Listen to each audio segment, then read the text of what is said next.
Apa bedanya Kanun Aceh nomor 10 tahun 2018 dan perubahan nomor 3 tahun 2021? Secara signifikan tidak ada berubah secara drastis seperti itu.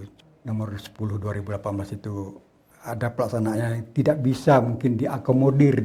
Jadi tentu regulasi dalam pelaksanaan itu cukup berbeda. Ini yang sementara kami alami. Pada prinsipnya zakat itu tentu pelaksanaan penyalurannya itu kan harus sesuai dengan fikih syariatnya. Sisi lain, menurut penilaian atau kriteria yang dibuat oleh peraturan pemerintah itu tidak signifikan, tidak sinkron dengan yang disyariatkan.